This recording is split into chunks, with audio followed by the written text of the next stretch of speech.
Audiobook Academy. Book Summary. The Neverending Story. By Michael Ende.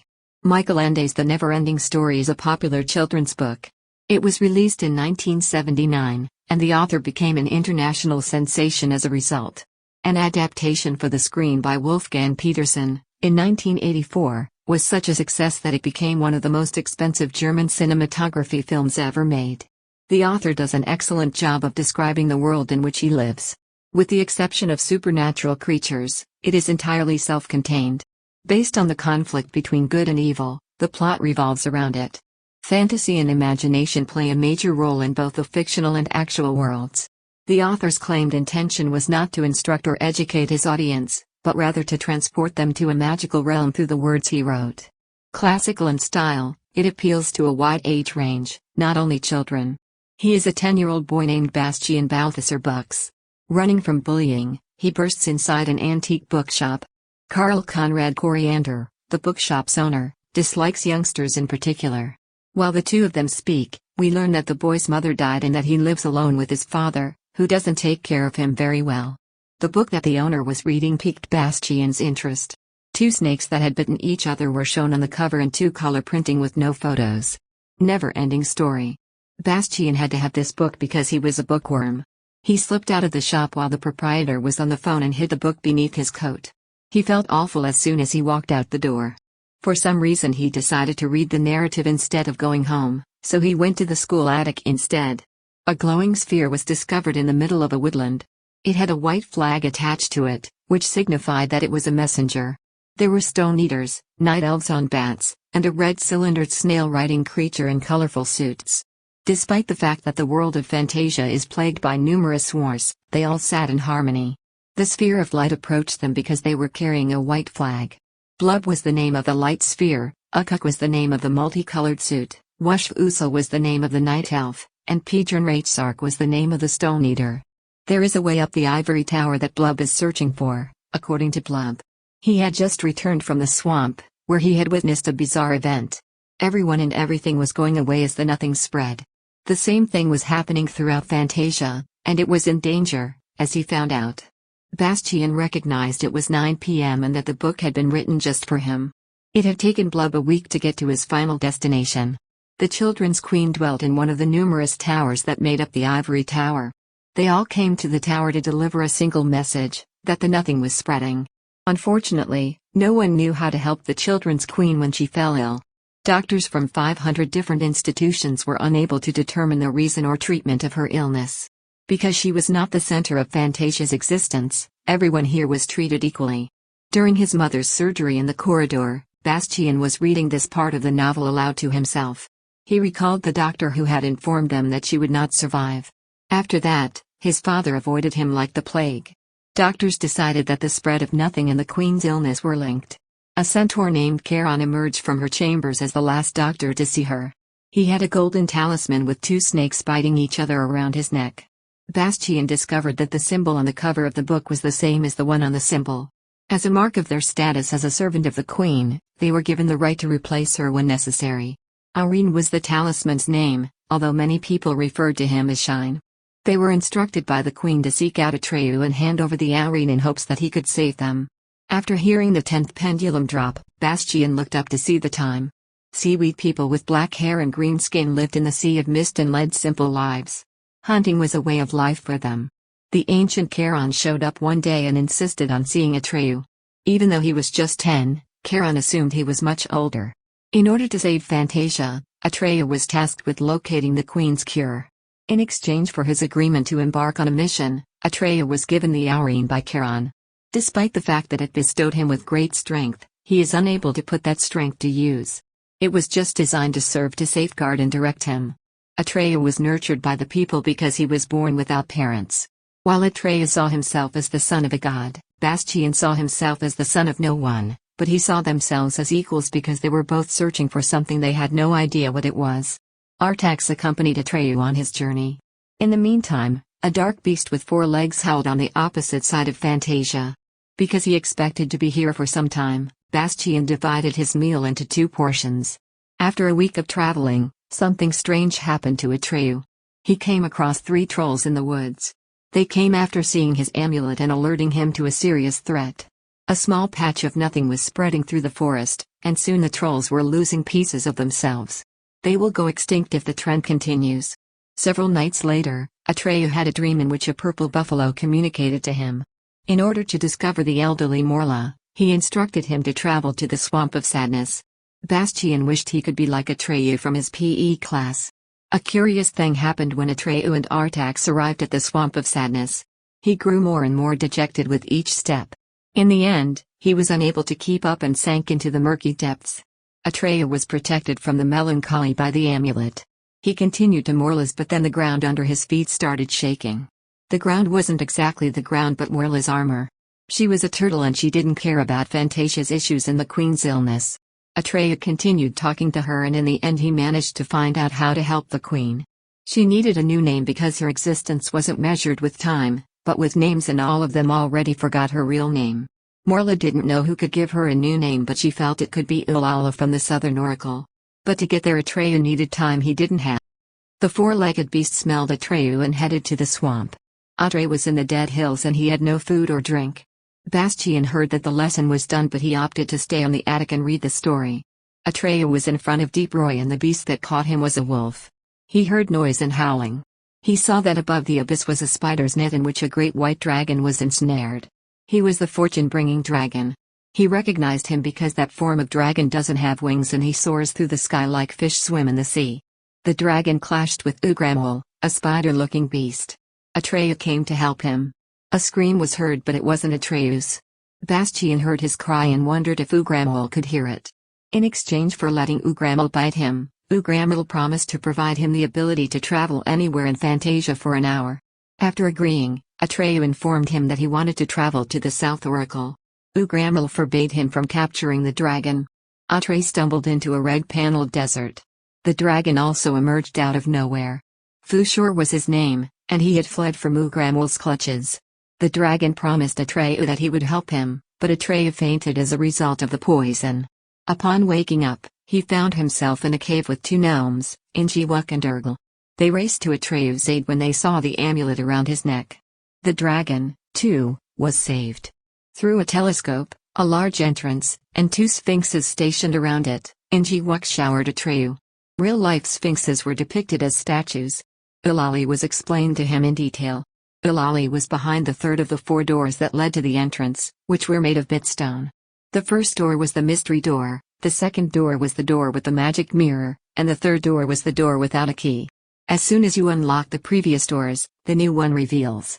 As long as the Sphinx's eyes were closed, anyone may enter via the first entrance. They only looked at each other, and if a human looked at them in the eyes, they were petrified until they figured out an enigma. Clocks struck 3 for Bastian. It was becoming dark in the attic. He took a few steps, looked in the mirror, and then resumed his reading. In the event that Atreyu walks through the first door, he will arrive to the mystical mirror doors. At the same moment, they were both open and closed. To see a person's true self, the mirror was the only thing that could do so. To get in, one has to look in the mirror and recognize oneself for what it truly is, which requires a lot of guts. It was too much for some. It was impossible to enter the third set of doors unless one was willing to put up with the inconvenience for a short period of time. Injiwuk had no idea what was behind those closed doors, yet it was Ilala. Upon seeing Atreyu at the door, the gnomes took their dragon back to the cave. He was frightened by the skeletons he saw in front of the first door. Atreyu regarded the sphinxes as both beautiful and terrifying. The terror was gone as he kept going, no matter what happened. The sphinxes led him in. He was able to see the magical portals through the mirrors. When he turned to look in the mirror, he saw a chubby youngster reading a book in an attic. Bastian was taken aback by what he read. As he walked through the mirror, Atreyu lost all of his memories of himself, his life, and the goals he had set for himself. Without even knowing his own identity or the reason for his presence here, he felt at ease and carefree. With no lock or key, the third door was unlocked and small. He made up his mind to return. Bastian screamed that he couldn't leave and that he had to enter the building. Atreyu walked over to the doors and gently stroked each one. He noticed a vast hallway when the door opened. The doors were locked behind him when he entered. 4 o'clock on the clock. Even though there was no light, Bastian remembered he had seen a candlestick and proceeded to light 7 candles. In the midst of the stillness, Atreyu heard a distant murmur and decided to investigate. Some voice spoke to Atreyu and inquired about his life. It was Ilala, the voice of quiet, speaking. She explained to Atreyu that they couldn't aid the queen because they were already created characters and couldn't be changed. Only a human child has the power to bring about salvation. Atreyu dozed off as Ilala left the room. He awoke remembering her remarks and the events leading up to them. He was well aware that he must track down a human youngster from the outside world and deliver him to the queen for her consideration. It was Bastian's dream to be able to visit Fantasia and give the queen a new name. There were no sphinxes when Atreyu returned. Instead, Fushur showed up to tell him that he'd been gone for more than a night. It was already past 6 o'clock. For 7 days and 7 nights, Atreyu was away. Meanwhile, everything became colorless and the nothing spreads. He took Atreyu to find a human child with Fushur. Atreyu came to Bastian's aid when he made a wish. They spent days and nights on the road. They found themselves in the middle of a storm, or perhaps it's more accurate to say a battle of the winds. Fortunately, Atreyu had a good memory and remembered to inquire as to what the Fantasia limit was. Because he was carrying the queen's amulet, they were taken aback, but Fantasia had no boundaries, so they were even more taken aback. This wind knocked Atreyu off of Fushur as the winds started battling anew. He washed up on the beach, but his amulet was nowhere to be found. He was no longer the queen's messenger, but a normal kid. It was 6 o'clock in the evening. Bastian spent some time in the attic listening to the noises. Atreyu made his way down the road and came upon a group of dancers who were behaving in an unusual way. His amulet is gone, and he is afraid that they may harm him now that he does not have it. He was sorry he hadn't listened to Fushur earlier and regretted returning to the queen. After recalling what Alyala had told him, Atreyu realized that the outer world was too far away for them, but that their voice could be heard by the inhabitants of the outer world. All that is required is for a child to retain the voice. Bastian was eager to assist, but he was stumped as to how he could. Then he observed nothing spreading as he followed the dancers. Nothing was everywhere. He resisted the impulse to join in with the rest of the dancers. He fled and came to a halt in front of the darkened city walls. He walked inside the room. Bastian was becoming colder. As Atreyu roamed through the deserted streets, he ate some soup and bread, despite the fact that they were disgusting. Bastian's stomach growled. He was reminded of a cake that Miss Anne had cooked for him. 3 times a week, she came to clean their house and did an outstanding job. It was now 7 p.m. The howling and moaning began as Atreyu continued walking. Gmork was the name of the enormous chained werewolf. Gmork warned Atreyu that if he tried to free him, he would eat him. His mystical chain could only be broken by Gaia, the Dark Queen, who wore it in the first place. He was shocked that the werewolf wasn't pulled by the nothing, which he had expected. It was explained to him that he doesn't belong to Fantasia and that he doesn't have his own universe. Gmork showed him the way to the outer world, but warned him that he'd never be able to return. He assured him he only had to leap into the abyss. He is called the liar by the characters from Fantasia when they arrive in the real world. In Fantasia, Atreyu is a real person, yet outside of Fantasia, he is only an idea. People don't like Fantasia because of that. In the human world, the nothing spreads faster the more lies there are. Fantasia's world and Bastian's world are linked, and the human world is ill, Bastian realized. When the clock struck 20, he recalled his lies and resolved to find his way to Fantasia. Gmork's mission was to stop the hero who had been dispatched to bring the human infant back to his home. He scoured every nook and cranny for him, and then he joined forces with the Dark Lord. She tied him up when she learned of his assignment. Gmork laughed at Atreyu's claim that he was the one he was seeking for, but then grew quiet. Bit Atreyu's leg in the city was enveloped in nothing. Fushur noticed a dazzling light from the water as Atreyu entered the city of ghosts. Because he was comprised of air and fire, he was vulnerable to drowning in water. However, the dazzling light turned out to be Aurain, so he dove in anyhow. Because to the amulet, he escaped from the cave without injury. And there he found Atreyu next to the corpse of the werewolf. When the amulet touched Fushur's head, the werewolf's jaws opened. Atreyu was drawn to the nothing, but Fushur intervened to save him. It was 9 o'clock. When the sun rose, they were greeted by the sight of the ivory tower. For Atreyu, the identity of the childlike queen was the greatest mystery they had ever encountered. Nothing had already begun to spread to the towers when they arrived. Atreyu began to ascend when no one could be found. He was awestruck by the childlike empress's beauty. She was known as the Beautiful Eyes Commander of Wishes because of her snow-white hair and golden eyes, But at the age of 10, her hair had already begun to gray. Bastian became frightened. As soon as he read the childlike queen's description, he was able to see her in front of him. He came to terms with the fact that she went by the name Moonchild. She, too, squinted her eyes at him. He had no idea he was about to embark on the most perilous journey of his life. As he continued to read, the timer struck 10. With the childlike empress, Atreya was at a loss for words. When he returned the hour to her, he told her that there was nothing he could do to save her. The empress informed him otherwise and informs him he had brought the salvation with him. Fantasia will be saved as soon as he pronounces her new name. That's how Atreya could be summoned, because he could partake in all of Atreya's exploits while on his quest. Atreya inquired as to what the rescuer was up to, but Bastian was stumped. Bastian was the only one who knew what the empress needed to be renamed. In Atreya's mind, the savior had no idea how to go inside Fantasia. There is no obligation on his part other than to use the new name she gave him. Doubts were running through Bastian's mind. If they were talking about him, how can I know for sure? Atreya entertained the notion that the savior may be unaware that they were discussing him. That seemed incomprehensible to the empress after all the warnings. Bastian remained skeptical. To enter Fantasia, he needed to defeat all of the creatures that Atreya had to face in order to do so. Atreya wondered if the savior didn't care about the empress or Fantasia. Atreya was told not to believe that by Bastian. Finally, the empress had a trump card. To find the old man of Wandering Mountain, she had to go in search of him. She had to track him out on her own because he was her main rival. Atreya was dozing off. It was 11 o'clock. It was a time before the empress returned to normal. She was left to finish the journey on her own. She arrived at a blue hill and began her ascent of the stairwell constructed of words. She read as she progressed up the ladder. She was told by the words to leave and never return. As he made his way to the top, she grabbed a book that was floating in midair in the middle of the room. The covers of the books bore her insignia. Neverending Story was the title of the novel. Bastian was intrigued by the fact that the book had appeared. Man with white beard writing in long monk's coat of blue, long beard. Everything he had planned would come to fruition. He tried to dissuade her from coming, but she insisted he start at the beginning of the story. The elderly man picked up a pen and began to scribble. Bastian was aware of his presence. The elderly man in the antique bookshop began relating the account of Bastian's arrival. He came to understand that the old man was narrating his own story. Fantasia was calling his name, and he wished he'd never come upon the book in the first place. The old man narrated the tale of how he stole the book, read it in the attic, and learned about Atreya's quest through the old man's recollections.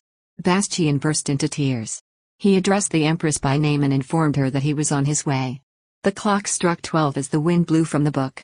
Bastian was introduced to the childlike queen by a mutual friend. She told him that if he wishes, Fantasia will be brought to life. Fantasia will become more beautiful and more opulent the more he wishes for it. Fantasia was reduced to a single grain of sand by the childlike empress. Many flowers and plants grew out of the grain as it began to germinate.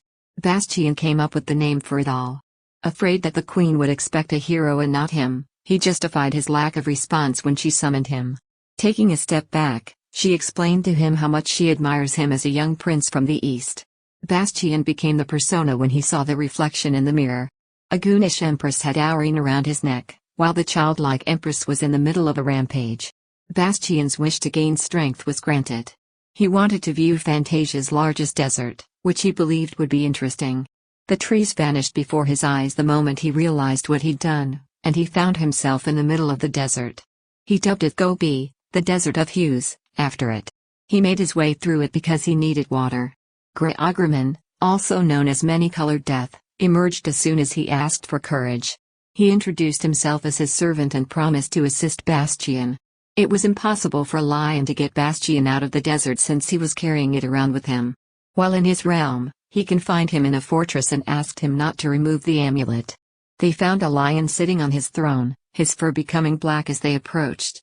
Every night, he slept soundly and woke up in a state of fear. Bastian said that this is how it's supposed to be because Pelerin was reawakened as a result of his death. While Pelerin could spread and suffocate itself if the lion woke up, it would be prevented from doing so. Forest and lion were mutually dependent. The lion came to terms with the gravity of his situation. Sikanda was the name of the sword he handed to Bastian. If the sword didn't jump into his hands, he couldn't utilize the scabbard. He learned about the Temple of 1,000 Doors from the lion. Only by making a sincere desire could he make his way through that maze. Bastian came to the realization one night that he couldn't keep living with the lion. Bastian entered the room through an unmarked door. He awoke to find himself in a chamber with 6 walls. Each wall had its own set of doors. All of the doors in the rooms were the same shape, but they were all distinct designs. His actual wish had brought him into the labyrinth, but it wasn't strong enough to get him out of it, so he strolled through the wooden ones and roamed through several rooms. He was eager to meet Atreyu. He walked outside and spotted a bunch of people, so he unlocked another door.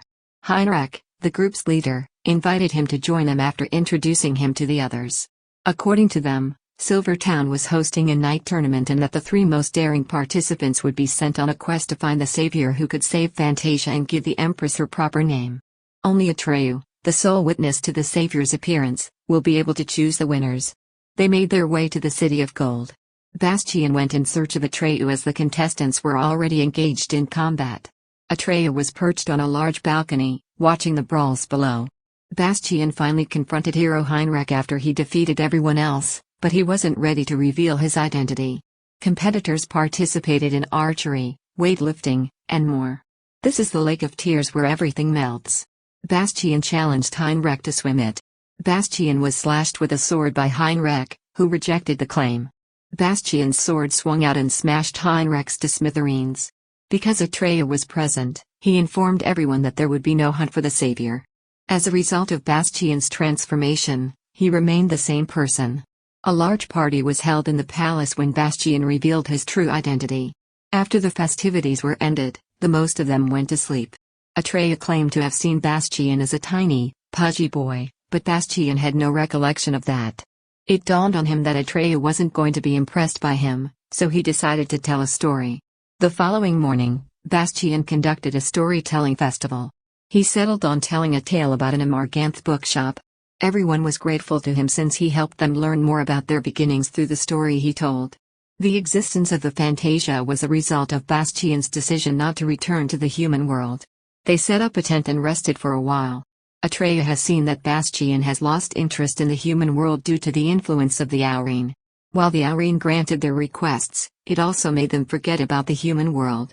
While they were sleeping, they heard what turned out to be the sound of enormous, hideous worms creeping up from the Lake of Tears and erecting the Silver City beyond the horizon. They hid from the sun because they were so unsightly. Bastian promised the worms that he would transform them into butterflies if they requested him to. Bastian awoke to find the new butterflies being rebellious, giggling, and generally making a shambles of the hummingbird habitat. He was beginning to doubt himself and his choices. They got back on the road. Upon noticing Bastian's gloom, Atreyu inquired as to what had happened with the boys who had teased him at school. Nobody would dare to bully Bastian because of his inability to remember them. This time, the Aurine took away some more of his memories. Using the Aurine will make it impossible for him to find his way back. Bastian stated that he would never return. As their journey continued, they became aware that they were moving in a circle, with the same destination marking the point of origin.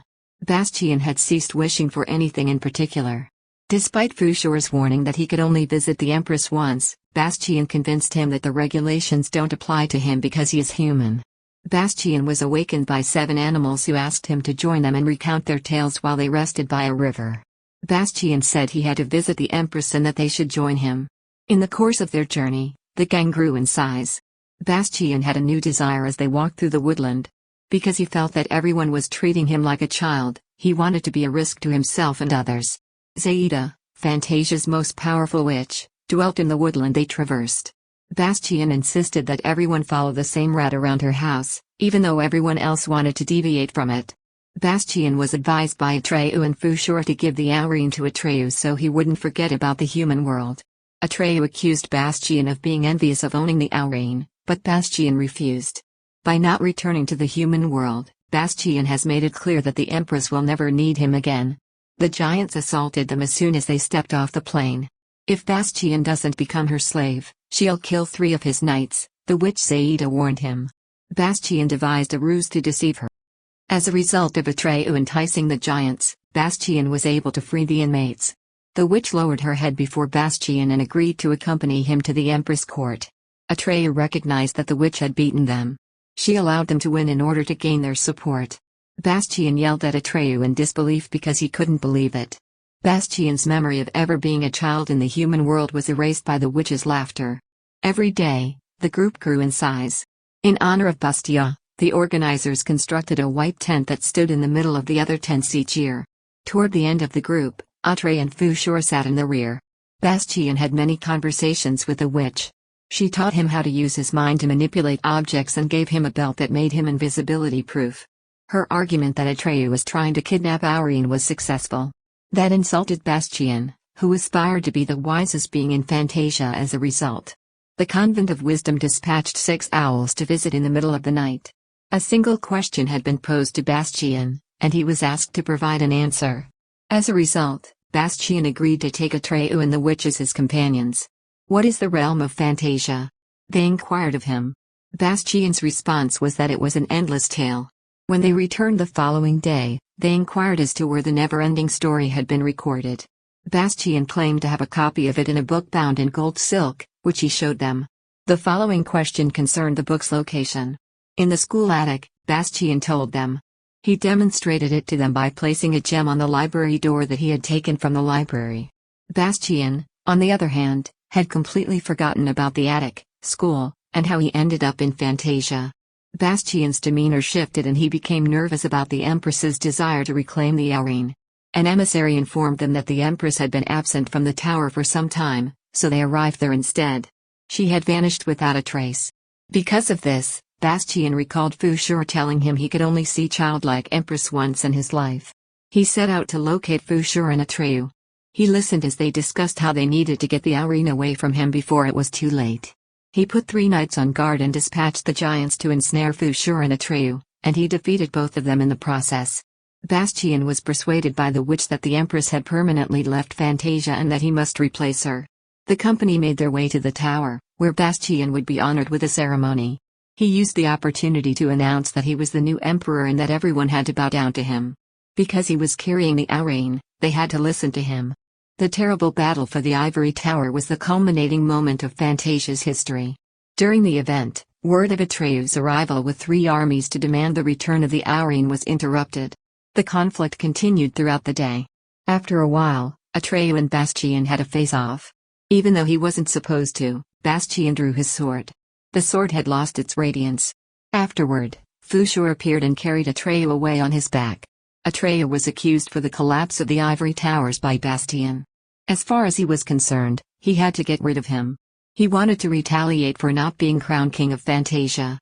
In a town where everything was upside down, Bastian stumbled upon it. Everybody in the city was trying to become a king, according to a monkey he met. There were many who had no idea how to return to their own world. They could only have wishes if they remembered their world, but if they lost their memories, they had no future or history to look forward to. The monkey encouraged Bastian to use one of his final 3 or 4 wishes to return home. As a result, Bastian made the decision to go back home.